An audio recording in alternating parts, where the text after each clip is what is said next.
शेतकरी मित्रांनो नमस्कार। आज आपण कोरडवाहू क्षेत्रासाठी रब्बी पिकाचं नियोजन कशा पद्धतीने करायचं हे आजच्या व्हिडिओमध्ये आपण पाहणार आहे। तर याच्यामध्ये राज्यातील एकूण लागवडी योग्य जमिनीपैकी 80% शेती ही पूर्णपणे पावसाच्या पाण्यावर अवलंबून आहे, निसर्गावर अवलंबून आहे। या कोरडवाहू भागातील पावसाचे प्रमाण कमी आणि अनियमित आणि लहरी असल्यामुळे पीक उत्पादन हे अनिश्चित स्वरूपाचे असणार आहे। कोरडवाहू क्षेत्रातील पिकांचे नियोजन करताना उत्पादन वाढीच्या दृष्टीने विविध सुधारित तंत्रज्ञानाचा वापर करणे गरजेचे आहे। कोरडवाहू क्षेत्रात उपलब्ध पाण्याचा विचार करून हंगामातील घ्यावयाची पिके त्याच्यामध्ये पीक पद्धती, पेरणीची वेळ, बियाणे निवड, बीज प्रक्रिया, खत व्यवस्थापन तसेच ओलाव्याचे नियोजन आदी बाबी लक्षात घेणं आवश्यक आहे। त्याच्यानंतर सर्वसाधारणपणे कोरडवाहू रब्बी हंगामातील पिकांची पेरणी ही सप्टेंबरच्या मध्यापासून ते ऑक्टोबरच्या मध्यापर्यंत करता येते। मात्र यंदाचा विचार करता बहुतांश भागात सप्टेंबर महिन्यात झालेल्या अतिवृष्टीमुळे पूरस्थिती निर्माण झालेली आहे। काही ठिकाणी पावसाचे पाणी साचत असल्याने रब्बी हंगामाच्या दृष्टीने आवश्यक शेती कामे करणे शक्य झाले नाही। त्यामुळे रब्बी हंगामातील पिकांची लागवड लांबण्याची शक्यता त्या ठिकाणी आहे। काही ठिकाणी शेताचे पावसाचे पाणी साचून राहिल्यामुळे जमिनी लागवडी योग्य होण्यास वेळ लागणार आहे आणि या गोष्टींचा विचार करता सद्य परिस्थितीत वापसा येता जमिनी लागवडी योग्य तयार करून लवकरात लवकर रब्बी पिकांच्या पेरण्या उरकून घेणे आवश्यक आहे। या ठिकाणी हरभरा या पिकासाठी आपल्याला लागवडीचं वाण जर बघितलं तर देशी वाण आहे विजय, दिग्विजय, त्याचबरोबर फुले विश्वराज आणि फुले विक्रम हे 4 वाण देशी वाण आहेत। काबुली वाण जर बघितलं विराट आहे, कृपा PKV 2 आहे आणि PKV 4 हे 3 वाण काबुली वाणासाठी आहेत। त्याच्यानंतर कंबाईन हार्वेस्टरने काढण्यासाठी योग्य वाण फुले विक्रम आणि PKVK कनक असं वाण आहे फुले विक्रम आणि PDKV कनक। त्याच्यानंतर बियाण्याचे प्रमाण प्रति हेक्टरी हरभऱ्यासाठी लहान आकार असलेल्या वाणासाठी 65 ते 70 किलो बियाणं लागणार आहे। टपोऱ्या दाण्याचे वाण असेल तर 85 ते 100 किलो लागणार आहे आणि जास्त टपोऱ्या दाण्याचे वाण असेल त्याच्यामध्ये काबोली असेल तर 125 ते 130 किलो प्रति हेक्टरी हरभरा आपल्याला लागणार आहे। पेरणीसाठी बागायती 20 ऑक्टोबर ते 10 नोव्हेंबर पर्यंत पूर्ण करायची आपल्याला पेरणी। उशिरात उशिरा म्हणलं तर 15 डिसेंबर पर्यंत बागायत पेरणी करून घ्यायची। पेरणीचं अंतर जर बघितलं तर देशी वाण 30 बाय 10 सेंटीमीटर वर पेरणी करायची। काबोली वाण जर बघितलं 45 बाय 10 सेंटीमीटर वर काबोली वाणाची पेरणी करायची।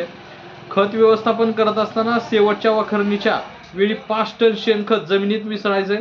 त्याच्यानंतर पेरणीच्या वेळी नत्र 25 किलो द्यायचं आहे, स्फुरद 50 किलो द्यायचं आहे आणि पालास 30 किलो द्यायचं आहे। प्रति हेक्टरी आपल्याला जर बघितलं 1 गोणी युरियाची, 6 गोण्या सिंगल सुपर फॉस्फेट आणि 1 गोणी MOP ची प्रति हेक्टर या पद्धतीने खत व्यवस्थापन करायचंय। पेरणीच्या वेळी ते देत असताना 2 चाड्याच्या पाभरीने द्यायचंय किंवा 125 किलो DAP आणि 50 किलो MOP खताची मात्रा पेरणीच्या वेळी बियाण्यालगत दुचाडी पाभरीने पेरून द्यायचंय।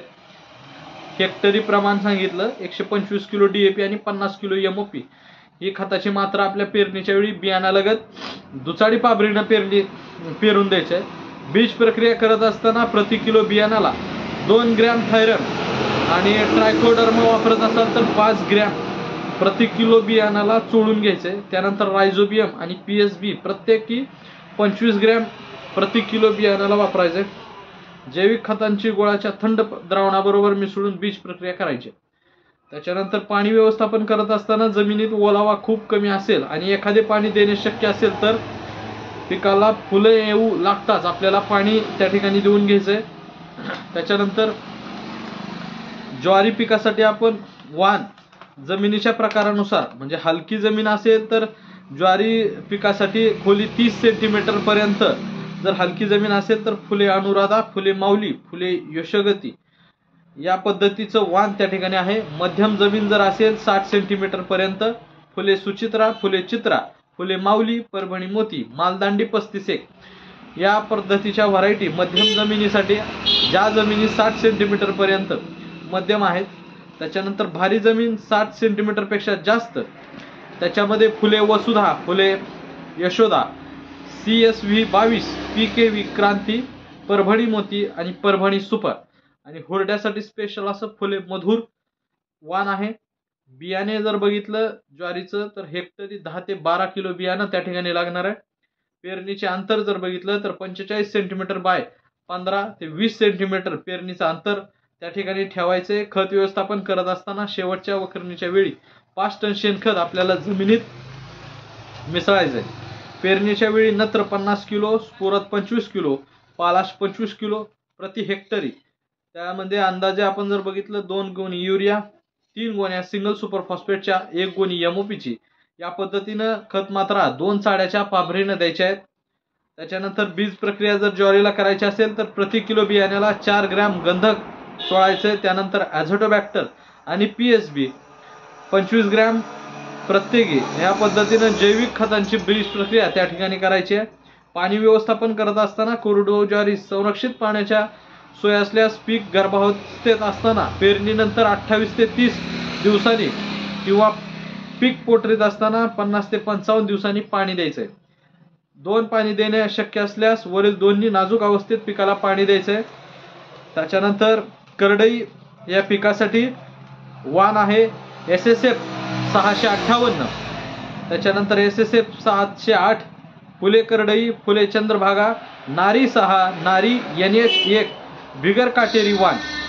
त्याच्यानंतर बियाण्याचं प्रमाण जर बघितलं तर हेक्टरी 10 ते 12 किलो करडईचं बियाणं लागणार आहे आणि पेरणीचं अंतर जर बघितलं तर 45 बाय 20 सेंटीमीटर त्या ठिकाणी आपल्याला अंतर लागणार आहे. खत व्यवस्थापन करत असताना शेवटच्या वखरणीच्या वेळी 5 टन शेणखत आपल्याला मिसळून द्यायचंय. त्याच्यानंतर पेरणीच्या वेळी 50 किलो नत्र, स्फुरद 25 किलो प्रति हेक्टरी म्हणजे अंदाजे 2 गोणी युरिया आणि 3 गोण्या सिंगल सुपर फॉस्फेटच्या 2 चाड्याच्या पाभरीनं त्या ठिकाणी पेरणीच्या वेळी आपल्याला वापरायच्यात. बीज प्रक्रिया करत असताना करडईला प्रति किलो बियाण्यास 2.5 ग्रॅम थायरम चोळायचे. त्यानंतर ॲझोटोबॅक्टर आणि PSB प्रत्येकी 25 ग्रॅम याप्रमाणे जैविक खतांची प्रक्रिया त्या ठिकाणी करायची आहे. पाणी व्यवस्थापन करत असताना करडई हे पीक अवर्षण प्रतिकारक असल्यामुळे या पिकास वाढीस पाणी कमी लागतंय. मध्यम ते भारी जमिनीत पुरेसा ओलावा असल्यास करडईच्या पिकास पेरणीनंतर पाणी देण्याची गरज भासत नाही. सिंचनाची सोय असेल तर पेरणीनंतर 30 ते 35 दिवसांनी जमिनीस तडे जाण्यापूर्वी एक संरक्षित पाणी देणं म्हणजे अपेक्षित आहे, चांगलं आहे ते. दुसरे पाणी पीक फुलोऱ्यात असताना 55 ते 60 दिवसादरम्यान आपल्याला पाणी द्यायचं. दुसरं, पिकास पाण्याची जास्त ताण पडू द्यायची नाहीये. जमिनीस भेगा पडल्यानंतर पाणी दिले असता पाणी जास्त प्रमाणात जमिनीत मुरते आणि जास्त पाण्यामुळे पीक मोठ्या प्रमाणात मर रोगास बळी पडते. म्हणून करडई पिकास हलके पाणी देणे योग्य आहे. या व्यतिरिक्त अजून तुम्हाला काही शंका हरभरा, ज्वारी आणि करडई पिकासंदर्भात असेल तर कमेंट बॉक्समध्ये जरूर कळवा. धन्यवाद.